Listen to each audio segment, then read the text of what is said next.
আগের ভিডিওতে আপনাদের জানিয়েছিলাম আমাদের 3 দিনের বেনারস ভ্রমণ কমপ্লিট করার পর আমরা চলে গেছিলাম মথুরা এবং সেখান থেকে ঘুরে দেখেছিলাম বারসানা এবং বৃন্দাবন। বিকেল 4:35 পাটনা কোটা এক্সপ্রেসে করে আমরা চলে গেছিলাম মথুরা স্টেশনে। পরের দিন সকাল 7:30টায় আমরা পৌঁছে গেলাম মথুরা স্টেশনে।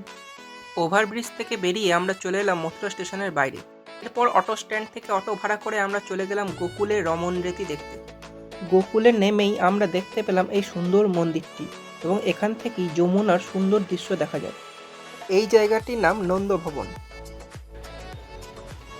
এরপর আমরা চলে গেছিলাম রমন বিহারী মন্দির দেখতে। আমরা পৌঁছে গেলাম রমন বিহারী মন্দির বা রমন রেতিতে। এই পবিত্র জায়গাতে আপনারা এলে অবশ্যই এই বালিতে একবার গড়াগড়ি দিয়ে নেবেন। আশ্চর্যের ব্যাপার হলো এই বালি কিন্তু আপনার গায়ে লেগে থাকবে না, অটোমেটিক্যালি সেটা ঝরে পড়ে যাবে।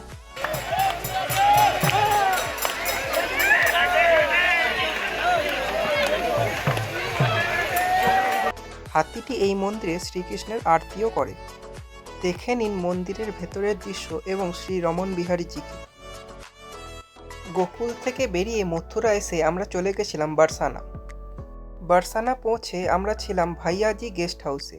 এটি বাস স্ট্যান্ডের একদম কাছেই এবং এখানে থাকা খাওয়ার সুব্যবস্থা রয়েছে। চলুন আপনাদের রুমটা দেখিয়ে দিই।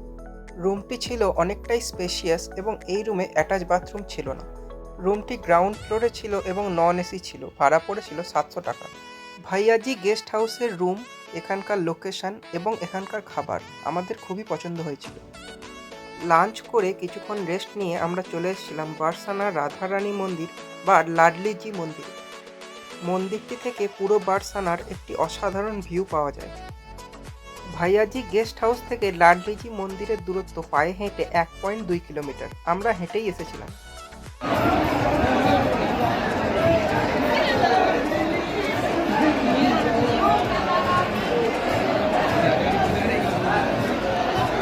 দু 2024-এর হোলি বারসানায় সেলিব্রেট করতে পেরে আমাদের খুবই ভালো লেগেছিল। এরপর আমরা চলে গেছিলাম মান মন্দির দর্শন করতে। লাডলিজি মন্দির থেকে মান মন্দিরের দূরত্ব প্রায় 3 কিলোমিটার। আমরা এটা হেঁটেই এসেছিলাম।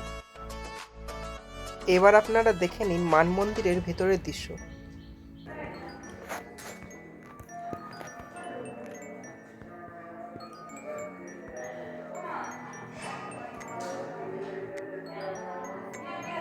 মান মন্দির থেকে কীর্তি মন্দির যাওয়ার পথে আমাদের চোখে পড়েছিল এই আশ্রমটি এবং আশ্রমের ভিতরে ঢুকে আমাদের খুবই ভালো লেগেছিল।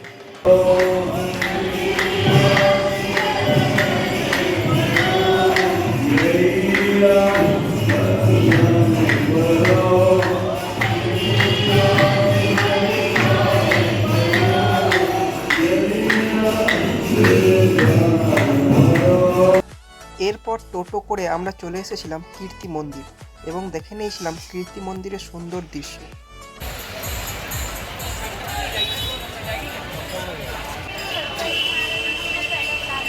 রাধারানীর মায়ের নাম অনুসারে এই মন্দিরের নাম হয়েছে কীর্তি মন্দির। এই মন্দিরেই একমাত্র রাধারানীকে তার মায়ের কোলে বসে থাকতে দেখা যায়।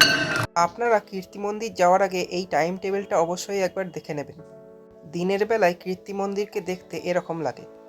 কীর্তি মন্দির দেখে আমরা ফিরে গেছিলাম হোটেলে। আমাদের ডে 1 এখানেই শেষ।